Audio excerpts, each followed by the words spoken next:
Station Helix 7 hung in the void between empires like a tumor that no one wanted to claim, but everyone wanted to exploit. A sprawling mass of docking rings and habitat modules and black market bazaars, where humans and Dracane and a dozen other species conducted the kind of business that official channels pretended did not exist. Yuna Kang loved it here.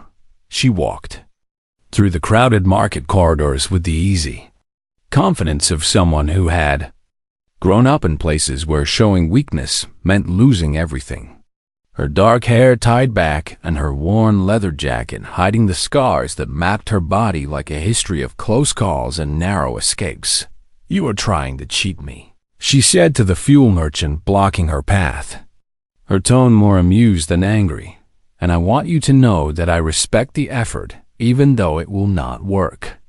The merchant, a heavy-set man with cybernetic eyes that probably let him scan credit accounts, spread his hands in theatrical innocence. "I am giving you the standard rate for hazardous zone runners," he protested. "The fuel costs more when I know it is going into a ship that might not come back to pay its debts." "My ship always comes back," Yuna said. "And we both know that your standard rate is double what you charge the mining consortiums for the same fuel. So let us skip the part where you pretend otherwise and go straight to the part where you give me a fair price, because you want me to keep bringing you business." The merchant grumbled, but his cybernetic eyes flickered as he recalculated. And moments later, Yuna walked away with a fuel contract that would keep her ship running for the next 3 months of dangerous work. Minho was waiting at their usual table in the noodle shop near the docking ring, his feet propped up and his attention fixed on a tablet showing news feeds from human space. "Did you rob him or just wound his pride?" he asked without looking up. "Pride only," Yuna said as she dropped into the seat across from him. "I need him functional enough to sell me fuel again next month." Minho Park was not her brother by blood, but he was her brother in every way that mattered. Raised alongside her by their father Sungho in the refugee settlements that sprang up after the contact war. He had their father's gentle eyes and quick mind, and he was the only person in the galaxy who knew what Yuna really was. "News from home," he said, finally setting down the tablet. "Dad says the clinic is doing well and he wants to know when we are coming to visit." "After the Kepler run," Yuna said. "I promised the merchant we would deliver his cargo through the radiation belt, and I do not break promises. You also do not die from radiation exposure like normal humans," Minho pointed out quietly. "Which is part of why that merchant hired you in the first place." Yuna shrugged and flagged down the server for her usual order. She had known since childhood that she was different, had learned to hide the way. Her skin healed too fast and her body shrugged off temperatures that should have killed her, and her eyes sometimes flickered with an inner light when her emotions ran hot. Their father had found her in the wreckage of the colony station attack, an infant somehow alive amid flames that had consumed everything else. And he had taken her and raised her and taught her to keep her abilities secret. "Whatever I am," Yuna said. The same thing she always said when Minho raised this topic. "It does not change who I am. And who I am is your annoying sister, who's very hungry and would like you to stop talking about serious things until after I have eaten." Minho smiled and let it drop, because that was also who he was, the brother who knew when to push and when to let her have her walls. They ate in comfortable silence while the station churned around them. Traders and smugglers and refugees all mixed together in the great equalizer of neutral space where your species mattered less than your credits and your reputation. Yuna did not notice the Dracane watching her from across the market corridor, a tall figure in merchant clothes with scales the color of old copper and eyes that tracked her every movement with an intensity that bordered on obsession. She also did not notice the other Dracane, the 3 hunters in tactical gear who were working their way through the crowd from the opposite direction with the coordinated precision of predators who had found their prey. The first sign of trouble came when a Vendor's stall exploded. Yuna was on her feet. Before the sound finished echoing, her hand finding the pulse pistol at her hip, with the speed of someone who had survived too many ambushes to be caught off guard. "Contact," Minho said. Already moving toward the exit they had identified months ago for exactly this kind of situation, but the exit was blocked by two Drakane warriors in full armor, their scales gleaming with the iridescent sheen that marked them as soldiers of the sovereignty. "The hybrid comes with us," one of them announced in accented but clear human speech. "Resist and everyone in this section dies." Yuna's blood went cold at the word hybrid. They knew somehow. After all these years of hiding, they knew what she was. "Go," she said to Minho, shoving him toward a side passage. "Find the ship and get it ready to fly." "I am not leaving you," he started. "You are leaving so that when I get out of this, I have somewhere to escape to," Yuna snapped. "Now go." Minho went. Because he trusted her and because he knew she was right, Yuna turned to face the Drakane hunters and felt something shift inside her. Something hot and wild that she had spent her whole life keeping caged. "I do not know what you think I am," she said, her voice steady even as heat began to build beneath her skin. "But I am not going anywhere with you." The lead hunter laughed, a harsh sound like stones grinding together. "You are an abomination," he said. "A pollution of sacred bloodlines that should have been destroyed at birth. And Counselor Vorn has ordered your elimination before you can spread your contamination further." He raised his weapon. Yuna felt the cage inside her shatter. The fire came from somewhere deep in her core, erupting from her throat in a stream of white-hot flame that she had never known she could produce. And the lead hunter barely managed to dodge as the blast scorched the wall behind him into slag. She stared at her own hands in shock as flames danced across her fingers like living things. "I," she whispered. The hunters recovered and charged, and then a fourth Drakane appeared from nowhere, moving with a speed that defied her age, copper scales flashing as she intercepted the closest hunter with a strike that sent him crashing through a merchant stall. "Run," the copper-scaled Drakane commanded, and her voice carried an authority that made Yuna's bones vibrate with recognition she could not explain. "Run now, and I will find you." Yuna ran behind her. The sounds of combat echoed through the station corridors, but she did not look back, did not stop, did not let herself think about the fire still flickering at her fingertips or the strange Drakane who had saved her life, or the word that kept echoing in her mind, hybrid abomination. Whatever she was, whatever truth had been hidden from her for 20 years, she was about to discover it, whether she wanted to or not. The flame arena was a cathedral of fire, its black glass walls reflecting the rivers of lava that surrounded it on all sides. And thousands of Drakane had gathered on the observation platforms above to witness the trial that would determine the fate of their matriarch and her hybrid daughter ambassador. Dorian Hawley watched from the human delegation's assigned viewing area, his hands gripping the railing as he transmitted everything back to Earth.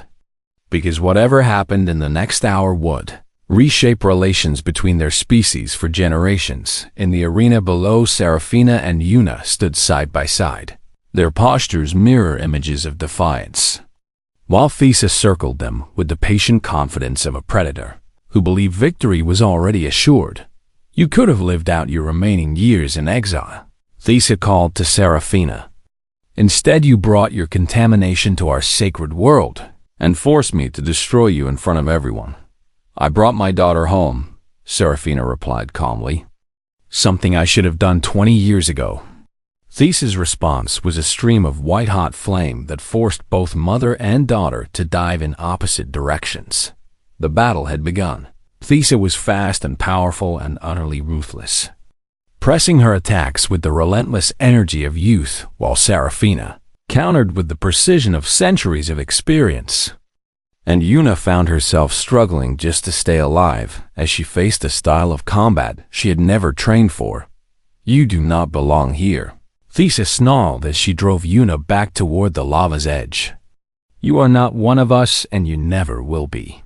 Maybe not, Yuna gasped, rolling under a strike that would have taken her head. But that does not mean I am nothing.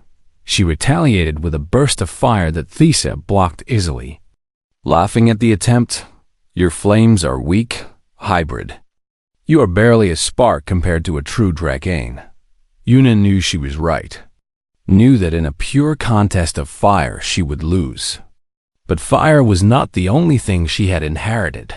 She also had her father's stubbornness. Instead of retreating from Thesa's next attack, Yuna charged directly into it, taking a glancing blow that scorched her shoulder, but putting her inside the Dracane's guard. And she drove her fist into Thesa's throat with all the dirty fighting skills she had learned in the lawless stations of neutral space. Thesa staggered back in shock. More surprised than hurt. You dare, she hissed. I dare a lot of things, Yuna replied. And this time, when she breathed fire, she aimed for Thesa's eyes. The counselor blocked, but the moment of distraction allowed Seraphina to strike from behind. And suddenly, the battle shifted from Thesa, hunting two weaker opponents, to Thesa, defending against coordinated attacks from two directions. They fought with the synchronization of beings connected by blood, anticipating each other's movements without communication, covering each other's weaknesses and exploiting the openings they created together. Thesa was the better fighter individually, but she had always fought alone, had always relied on her superior strength and speed and the purity of her flames. And she did not know how to handle opponents who fought as a unit rather than as individuals. This is not how Dracane fight. Thesa spat as she barely avoided another combined assault. No, Seraphina agreed, pressing her advantage. This is how family fights. The tide was turning, and everyone watching could see it. Thesa grew desperate, her attacks becoming wilder and more powerful, but also less controlled. And she finally overextended in a massive fire blast that was meant to incinerate both of her opponents at once. Seraphina shielded Yuna from the worst of it, but took the full force of the flames herself. And she crumpled to the arena floor with burns that would have killed a lesser being. Mother, Yuna screamed. Rushing to her side, Thesa loomed over them both, her flames building for the killing blow. This is the weakness of caring for others, she declared triumphantly. Sentiment will always be your downfall. Yuna looked at her mother's broken body and felt something shift inside her. Something deeper than the fire she had been learning to control. Something that connected her to every person who had ever loved her. Sumho, who had raised her with kindness. Minho, who had stood by her. Without question, Jinsu, who had died, protecting her, and Seraphina, who had crossed the galaxy to find her and was now dying to defend her. She was not going to let that sacrifice be meaningless. When Thesa's killing blow came, Yuna did not dodge or block or counterattack. With her own flames, she absorbed it. The fire poured into her, and she felt it burning through her veins. Felt it merging with the heat that had always lived inside her. Felt something click into place that had been waiting her whole life to be awakened. She was not just a hybrid, not just a combination of two bloodlines that should not mix. She was something new. She was proof the connection was stronger than purity, that love could bridge any divide. That the fire of the Dracane and the adaptability of humanity could create something greater than either alone. Yuna rose with flames wreathing her arms like living wings, her eyes blazing with a light that held both her mother's copper and her father's warm brown. And she faced Thesa with the calm certainty of someone who had finally found her place in the universe. You want purity, Yuna said, and her voice echoed with harmonics that made even the ancient observers shudder. But the universe does not care about purity. The universe rewards those who adapt, who connect, who find strength in others. She struck once, twice, 3 times, each blow carrying the combined fire of 2 bloodlines. And Thesa fell back under the assault with genuine fear replacing her arrogance. For the first time, the counselor tried to rally, tried to summon the flames that had always been her greatest weapon. But Yuna intercepted every blast and turned them back against her. Yield, Yuna demanded, standing over Thesa with enough fire in her hands to reduce the counselor to ash. I will never yield to an abomination. Thesa snarled. Yuna looked at this being who hated her for existing, who would have killed her mother and restarted a war and murdered millions, all in the name of blood purity. And she made a choice that no Drakane would have made. Then I will make the choice for you, she said. And she extinguished her flames. The arena fell silent. Kill me or release me, Thesa hissed. Those are the only options. No, Yuna replied. There is a third option. I can show mercy. I can be better than the hatred that created you. I can prove that being human is not a weakness. She turned her back on Thesa and walked to where Seraphina was struggling to rise. And she helped her mother stand while the thousands of watching Drakane tried to understand what they had just witnessed. Elder Korvax's voice rang out across the arena. The trial is concluded. The challenged is yielded by her inability to continue. The right of blood stands. The acknowledgement stands. Yuna Kang is recognized as daughter of Seraphina Voss, and heir to her bloodline. The words sent shockwaves through the crowd, but Yuna barely heard them. Her attention focused on her mother's face. You could have killed her, Seraphina said quietly. I know. Any Drakane would have. I am not just Drakane, Yuna said. I am also human, and humans believe in second chances. Seraphina smiled despite her pain. And in that smile, Yuna saw everything her mother had never been able to say later. After healers had tended to their wounds and the political chaos had begun to settle, Yuna stood on a balcony overlooking the volcanic city with Minho on one side and Seraphina on the other. Ambassador Holly says the broadcast went everywhere. Minho reported, reading from his tablet. Human space, Drakane territories, neutral stations. Everyone saw a hybrid stand in the arena and show mercy to someone who wanted her dead. That will complicate things. Seraphina observed. Good, Yuna said. Things were too simple before. Too easy to draw lines between us and them. Maybe now people will have to think a little harder about what those lines really mean. In the weeks that followed, Seraphina announced her retirement from the position of High Matriarch, naming a successor who had opposed Thesa's purity movement and who promised to explore better relations with humanity. She chose instead to spend her remaining years getting to know the daughter she had thought was lost forever, and learning about the son she had gained through Yuna's family. Minho complained constantly about the heat and the food and the way Drakane looked at him. But he stayed because that was what brothers did. Sungho came to visit on a ship, specially modified to protect him from the harsh environment. And he and Seraphina spent hours talking about Jinsu and about the child they had both loved and raised in their different ways.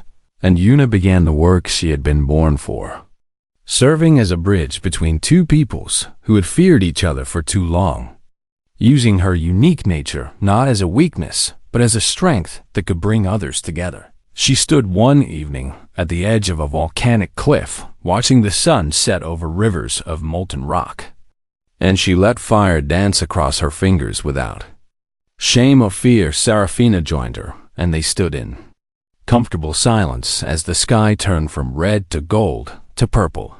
20 years ago, I thought I lost everything, Seraphina said finally. And now I have more than I ever imagined possible. Yuna took her mother's hand and felt the fire that connected them pulse with warmth.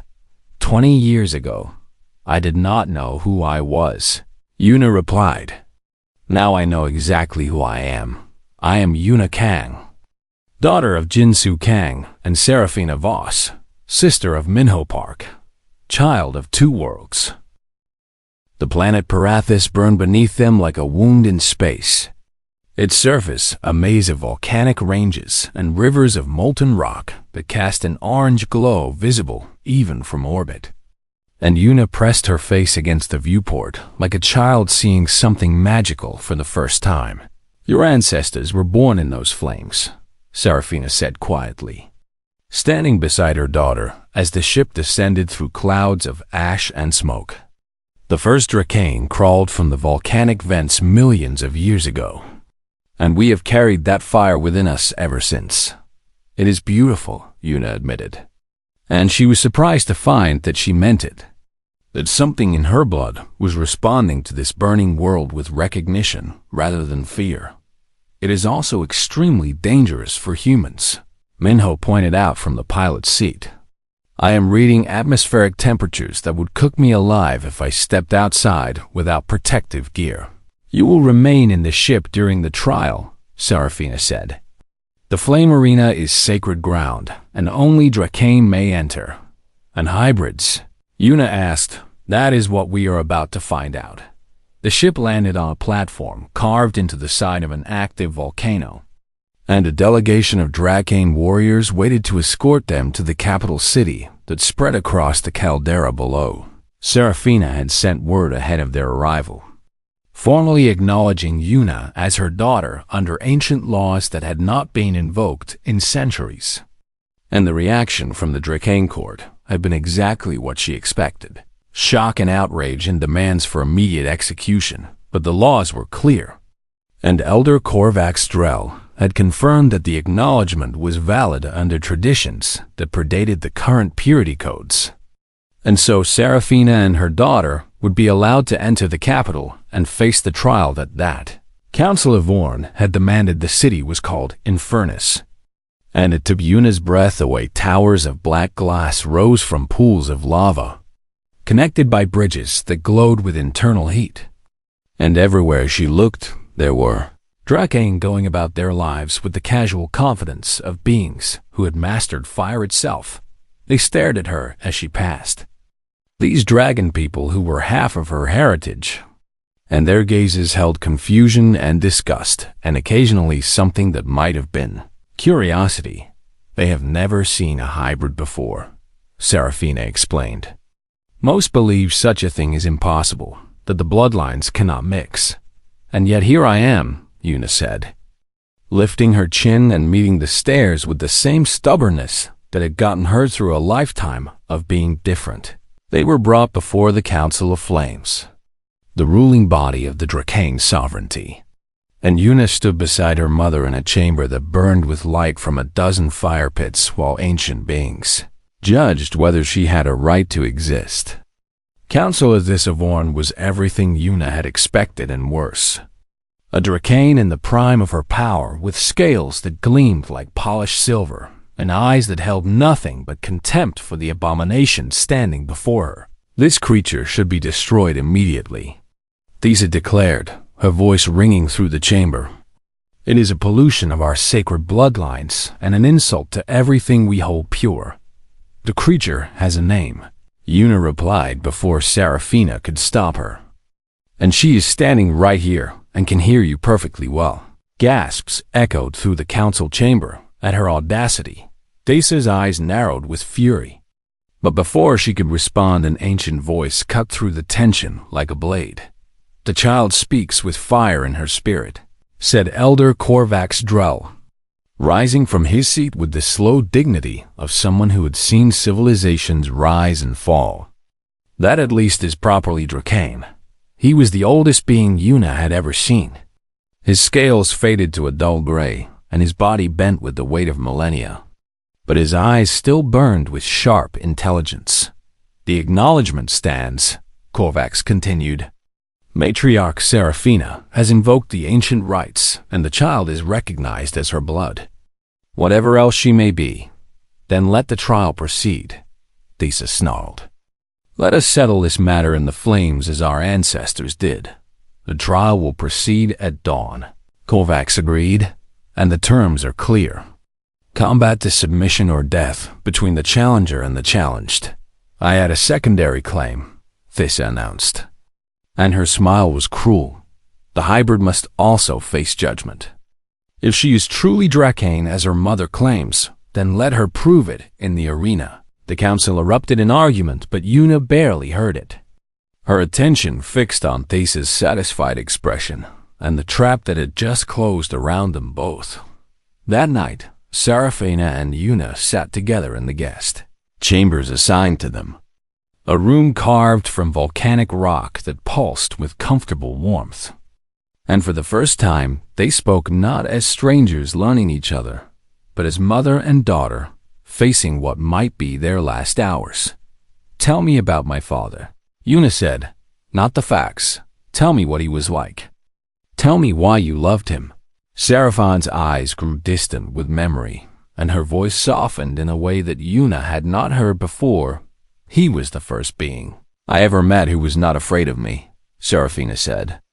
"I was a Dracane warrior and diplomat, a creature of fire and ancient power.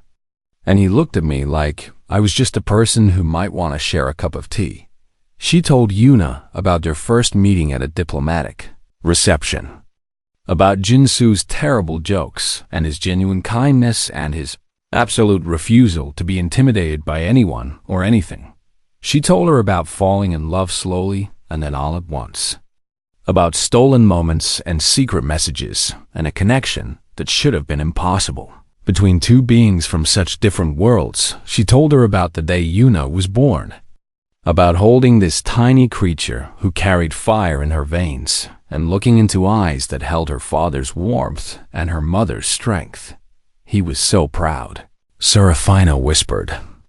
"He said you were proof that love was stronger than all the laws and borders and fears that kept our peoples apart." "He sounds like a dreamer," Una said. "He was," Seraphina agreed. "And so am I. That is why I fell in love with him. That is why I believe tomorrow does not have to end in death. Thesa will kill us both if she can. Yes, but she has to defeat us first. And I have not spent 3 centuries learning to fight, just to lose to some ambitious politician with more pride than skill." Una laughed despite everything, and the sound surprised her. "You know," she said, "I spent my whole life feeling like I did not belong anywhere. Like I was too strange for humans and too human for whatever else I might be. And now I am about to fight for my life on a volcano planet against people who want to kill me for existing. And somehow I feel more like myself than I ever have before." Seraphina reached out and took her daughter's hands, and Una felt the fire that lived in both of them pulse in recognition. "Tomorrow we fight," Seraphina said. "But tonight, you need to know that whatever happens, finding you again has been worth everything. You are worth everything." "I am still angry at you," Una admitted. "For the years I lost, for the father I never knew. For all of it, I know. But I am also glad you came for me. I am glad I am not alone anymore." Dawn came too quickly, painting the volcanic sky in shades of red and gold. And Una stood at the edge of the flame arena looking down at a bowl of black glass surrounded by rivers of lava where Dracane had settled their disputes for thousands of years. Thesa was already waiting, her silver scales gleaming with anticipation. "I invoke the right of blood," Una announced before Seraphina could enter alone, her voice carrying across the silent arena. "The ancient law that allows kin to fight alongside kin." Elder Korvax leaned forward with interest that might have been approval. "The hybrid knows our traditions," he observed. "The right of blood is valid. They may fight together." Thesa's expression flickered with something that might have been doubt before her arrogance covered it again. "It makes no difference," she declared. "I will destroy them both and cleanse our bloodlines of this contamination forever."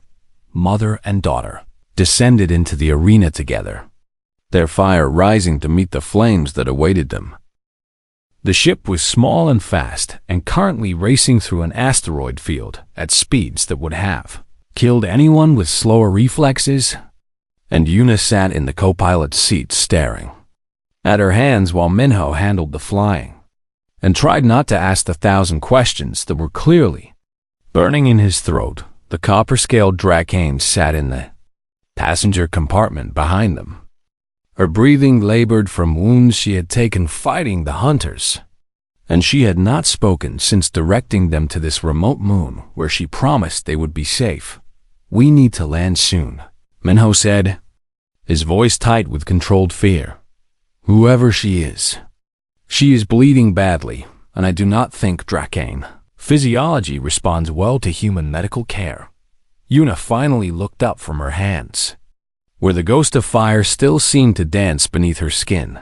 "She saved my life," Yuna said.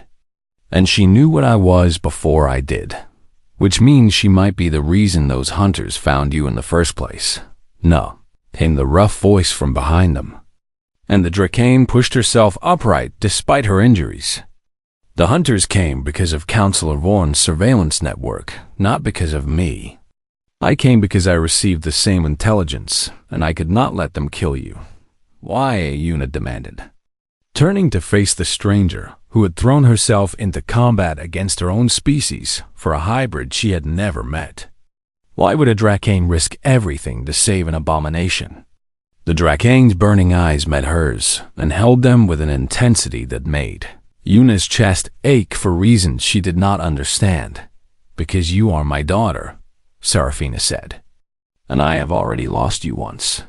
The silence that followed was so complete that Yuna could hear her own heartbeat thundering in her ears.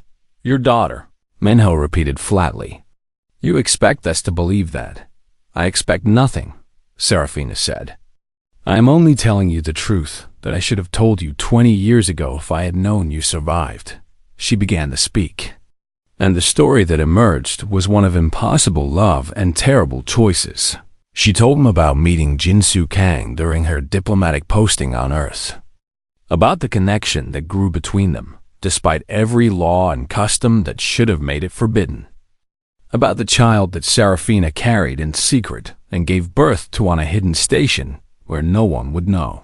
She told them about the war that erupted before she could return to her family, about the raid on the colony station that she had tried desperately to prevent, about the casualty reports that listed her mate and her daughter among the dead. She told them about the grief she had carried for 2 decades, about the political reality that would have meant death for all of them if the truth had been known, about the choice she made to let them believe her daughter died so that the child might have a chance at life somewhere far from Drakane politics. "I was wrong," Serafina finished, her voice breaking on the words. "I thought I was protecting you by staying away, and I was wrong. And I understand if you hate me for it." Yuna stood and walked to the viewport, staring out at the stars while her mind tried to process everything she had just learned. Her father had told her that her biological parents died in the war, that she was a miracle survivor pulled from the flames, that her strange abilities were a mystery he could not explain, but that made her special in his eyes. He had not lied to her exactly, because he had believed what he told her, but the truth was something far more complicated than any story she had imagined. "My father," she said quietly. "The man who raised me, does he know? Sung-Ho Park discovered you in the wreckage and took you as his own," Serafina said. "I did not know until I saw the intelligence report. I thought you were dead. I thought I had failed you completely." Yuna turned back to face her mother. This ancient being who had lived for centuries and ruled an empire and carried a secret grief that matched the emptiness Yuna had always felt when she wondered where she came from. "You let me believe I was alone," Yuna said, and the anger in her voice was hot enough to make flames flicker at her fingertips.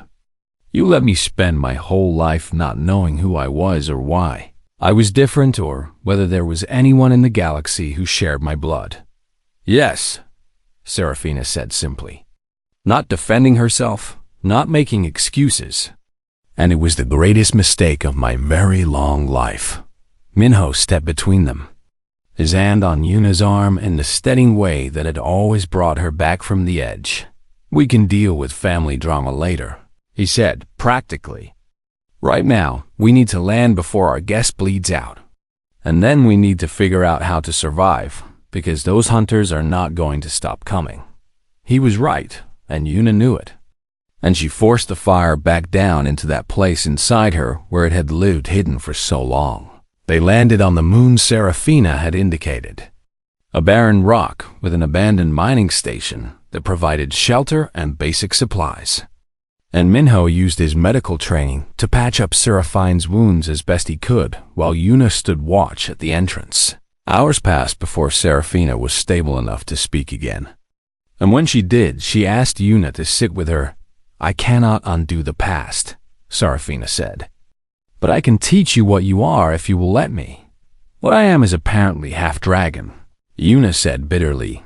"You are half-Dracane," Seraphina corrected gently. "And half-human, and the combination has given you gifts that neither species possesses alone. But those gifts will consume you if you do not learn to control them." Over the next several days, as they waited for Seraphina to heal, and for the search to move past their hiding spot, mother and daughter began the slow process of building something new from the wreckage of the past.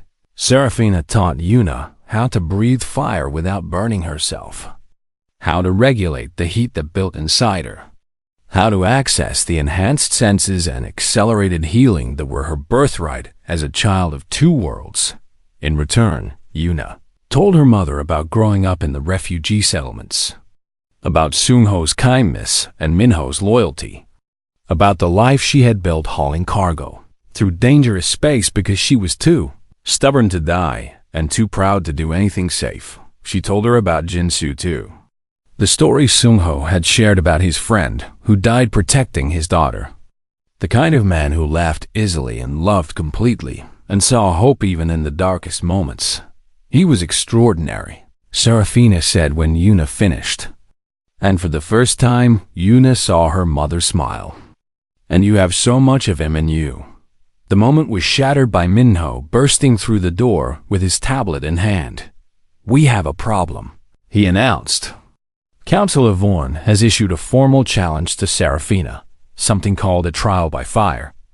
And if she does not return to answer it, she will be declared a traitor, and every Dracane in the galaxy will be obligated to hunt both of you. Seraphine's expression hardened into the mask of the matriarch she had been for so long. "I expected this," she said. "Thesa cannot allow the truth of your existence to spread. And the only way to silence it permanently is to destroy us both under the cover of law. Then we run," Yuna said. "We disappear into human space where she cannot follow. If I run, Thesa wins," Seraphina replied. "She will use my cowardice to seize power, and her first act will be to restart the war with humanity. Millions will die because I was not brave enough to face her. So you are going to walk into a trap and let her kill you instead." Seraphina met her daughter's eyes with the same fierce determination that Yuna saw in the mirror every morning. "I am going to go home and fight for the future I want my daughter to have," Seraphina said. "The only question is whether you will let me go alone." Yuna thought about the life she had built, the independence she had earned, the walls she had constructed around a heart that had always felt incomplete. Then she thought about the fire inside, her and the mother who shared it, and the chance to finally stop running from what she really was. "I spent 20 years not knowing where I came from," Yuna said. "I am not spending another day hiding from it." Minho groaned but reached for his jacket anyway. "I really hate both of you," he said with the fondness of a brother who would follow his sister into any fire. "When do we leave for Dragon Planet?" The throne room of the Dracane sovereignty stretched for nearly a kilometer, its walls carved from volcanic rock that still pulsed with heat from the planet's molten core. And High Matriarch Seraphina Vus sat upon her obsidian seat with the stillness of a statue that had watched centuries pass without care or comment. Her scales gleamed like polished copper in the firelight, each one a perfect shield that had deflected blade and flame alike across 300 years of life. and her eyes burned with the inner fire that marked all Dracane as children of the eternal volcano. But behind those burning eyes lived a grief that no fire could warm. 20 years had crawled past since the Contact War, that brief and bloody conflict between the Dracane sovereignty and the upstart human species. And in those 20 years, Seraphina had risen from war commander to high matriarch through cunning and strength and the complete burial of everything soft within her heart. She remembered the human colony station burning, remembered the reports that came after the raid she had secretly tried to prevent, remembered reading the names of the dead and finding two that shattered something inside her forever. Jinsu Kang, human male, age 32, deceased infant female, unnamed. Deceased, her mate and her child, gone in flames she could not stop. Victims of a war she had been powerless to end in time. No one knew the truth of what she had lost that day. For no one could ever know that a Dracane matriarch had taken a human lover during her diplomatic posting on Earth, had carried his child in secret, had hidden the baby with him when duty called her back to war. A hybrid child would have been an abomination in the eyes of her people, a pollution of sacred bloodlines, a crime punishable by death for both mother and offspring. So she had let them believe the child died with her father, and she had locked away her grief in a chamber of her heart that she never opened. And she had become the cold and calculating matriarch that her people needed. The chamber doors groaned open and her aide, Vorkin, entered with his head properly lowered in submission. "High Matriarch," he said. "The intelligence division has flagged a report they believe requires your personal attention." Seraphina extended one clawed hand without, turning her gaze from the flames dancing in the great hearth before her. Throne Vorkin placed a data tablet in her palm and retreated, 3 steps as protocol demanded. She looked at the report with the same detached interest. She showed all intelligence matters, expecting nothing more than the usual border skirmishes or smuggling operations or diplomatic insults that required her measured response. The first page contained standard surveillance data from neutral space near Dracane territory, focusing on a human cargo hauler who had been making runs through radiation zones that should have killed any baseline human within hours. The second page included medical scans obtained through bribery of a station doctor, showing cellular structures that matched no known human variation and contained markers that the analysts had flagged as potentially Dracane in origin. The third page held a surveillance image captured at a trading post on Station Helix 7 Seraphides. Claws punctured the tablet screen. The face in the image belonged to a young woman in her early 20s with dark hair pulled back in a practical knot and eyes that held the warm brown of Earth's forests. And she was laughing at something outside, the frame with a joy that seemed almost aggressive in its openness. She had Jinsu's smile. She had Jinsu's kind eyes. But the structure of her face, the angle of her cheekbones, the subtle ridge along her brow that could be mistaken for a scar if you did not know what you were looking at. Those were Dracane. Those were Seraphine's own features staring back at her from a face that should have been ash and memory. "For 2 decades, Vorkin," Seraphina said, and her voice came out as a rasp that she had to force into steadiness. "Who prepared this report?" "Senior Analyst Keth, High Matriarch. The same who handles all potential hybrid detection cases. Has anyone else seen this file?" "The standard review chain, High Matriarch. Approximately 4 individuals, including Counselor Thesa Vorn, who requested notification of all hybrid-related intelligence as part of her Purity Initiative." The name struck Seraphina like a blade between her scales. Thesa Vorn was young and ambitious and utterly devoted to the ideology of Dracane supremacy. And she had been building political power for years by stoking fear of outsiders and demanding harsher penalties for any contamination of their sacred bloodlines if Thesa knew about this woman. If Thesa suspected what Seraphina now knew with terrible certainty in her hearts, then hunters would already be moving toward Helix 7 with orders to eliminate the abomination before it could become a scandal. "Leave me." Seraphina commanded. Vorkin departed without question, alone in her throne room. Seraphina allowed herself to do something she had not done since that day 20 years ago, when she read the casualty reports. She wept. The tears of a Dracane were not water but liquid fire, and they traced burning lines down her copper scales as she clutched the broken tablet and stared at the image of her daughter who was alive, her daughter who had survived somehow, who had grown up somewhere among humans, who had become a woman without ever knowing that her mother was not dead, but merely a coward who had chosen duty over love. Her daughter who was now being hunted. Seraphina rose from her throne with a movement that cracked the obsidian armrest beneath her grip, and she strode toward her private chambers with a speed that sent servants scattering from her path.